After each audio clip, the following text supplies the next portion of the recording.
मुझे जो है मेरे पास ऑलरेडी 20% आरबीए हुआ करता था। जो हमारी शेख साहब की गवर्नमेंट के दौरान हमको 20% जो है पहाड़ी क्षेत्र के लोगों को रिजर्वेशन मिली थी, उस 20% को 10% कर दिया है। मेरा तो फिलहाल फोकस है उस 20% को बचाना, उस 10 को जो है 20 बन जाए। देखिए आरबीए तो सबसे ज्यादा तो मेरे पास हमारे चनाब वैली में हुआ करता था ना। ये जो इन्होंने उनको दिया है वो झुंझुना जो एसटी वाला जो है ना, आप एसटी में सारे कहाँ घुस जाएंगे। कल हम बोलेंगे जी एससी में भी मैं, क्योंकि देखिए वो क्या लीगली टच स्टोन पर वो खरा उतरता है कि नहीं उतरता है। बॉर्डर वालों को किस तरीके से वो सारा का सारा जो है वो दिया गया था पॉलिटिकल माइलेज हासिल करने के लिए, लेकिन हमें बैलेंस करना है। मुझे जनरल कैटेगरी के भी लोग हैं, बिल्कुल हमने उनका भी इंटरेस्ट प्रोटेक्ट करना है। हमारे पास जो अपने आर्मी वाले हैं हमें उनका भी प्रोटेक्ट करना है। तो मेरा जो है अभी जो कमेटी बनी है हम उनमें अपने विचार रखेंगे कि एक तो आप आरबीए को स्ट्रेंथन करो, और ईवीएस में जितना घोटाला हो रहा है, ईवीएस के साथ आप देखेंगे कि जितना पेरिफेरीज में आप देखेंगे वहां पर अनवांटेड लोग जो है उन्होंने उनको फ्रॉड करके जो है ईवीएस कैटेगरी बना के वो किया, और हमारे लोगों को ईवीएस का इतना फायदा नहीं मिल पा रहा है। तो मेरा फोकस है आरबीए को स्ट्रेंथन करना। वो 10% से 20% जब हो जाएगा तो नेचुरली सारी की सारी बात ही खत्म हो जाएगी, और आरबीए को सेंट्रली जो भी क्या कहते हैं रिक्रूटमेंट हो रही है उसमें भी वहां रिकॉग्नाइज कराना, ये हमारा मुद्दा होना चाहिए। ना कि हमें जो उस एसटी वाली में घुसे, क्योंकि एसटी का एक अलग इशू है सर। एसटी एक ट्राइब होता है, ट्राइब में हम नहीं जा पाएंगे, क्योंकि मैं देखिए मैं ठाकुर हूं तो मैं कहां से मैं एसटी बन जाऊंगा। कानूनी तो हमने तो यही पढ़ा है ना। तो मुझे जो है अपना आरबीए को बचाना है। आरबीए 10 से 20 कराना है, और 20% को जो है हमने सेंटर वाली जितनी भी रिक्रूटमेंट है, क्योंकि स्टेट में तो रिकॉग्नाइज हो रहा है आरबीए लेकिन सेंटर में नहीं रिकॉग्नाइज होता है, तो वो हमारी डिमांड होनी चाहिए कि हमने 20% को है सेंटर में रिकॉग्नाइज। एमएलए रामबन अर्जुन सिंह राजू जी इस समय हमारे साथ मौजूद है, और जिस तरह से आप सब जानते हैं कि असेंबली का बजट सेशन जो है वो चल रहा है। अर्जुन सर, आज जिस तरह से असेंबली का बजट सेशन चल रहा था और सबसे पहले क्वेश्चन आवर हुआ, फिर डिमांड्स एंड ग्रांट्स में जो है डिमांड्स रखी गई, क्या कहना चाहेंगे, किस तरह से देखते हैं जो सारी प्रोसीडिंग चल रही है? नहीं देखिए, आपको जैसे हमने पहले कहा कि 7 साल के बाद आपको एक चुनी हुई सरकार मिली है लोगों को, तो उसके द्वारा जितने रिसोर्सेज हैं उस रिसोर्सेज के तहत जो है ये हमने पहले भी कहा कि बेहतरीन बजट है। अब हमने पहले भी कहा है कि कॉफर्स खाली हैं, ठीक है, लेगेसी में जो है बिल्कुल उनको खाली मिला है।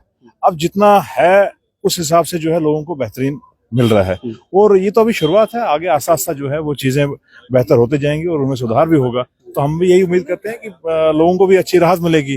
जैसे अब राशन की बात करें तो एएवाई से स्टार्ट हुआ है, बीपीएल तक पहुंचेगा।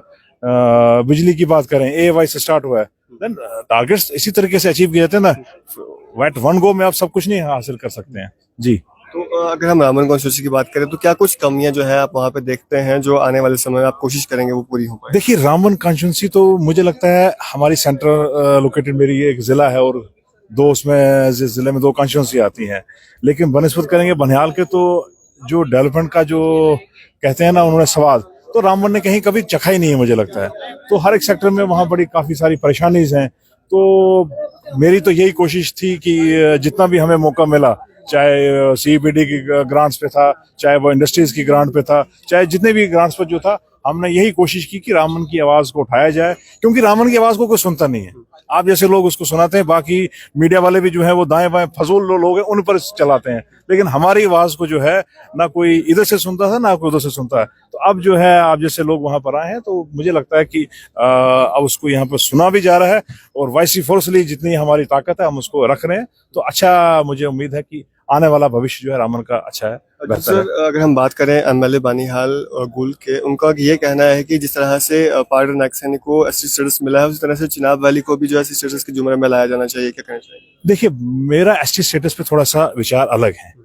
मैं उसको क्योंकि मैं कानून का स्टूडेंट हूँ, तो कानून वाली ही मैं बात करूंगा। मैं लोगों को ना मैं गुमराह कर सकता हूँ, तो ना मैं, जो मेरा एक अपना मानना है, देखिए हर चीज नहीं मिल सकती मुझे जो है। मेरे पास ऑलरेडी 20% आरबीए हुआ करता था।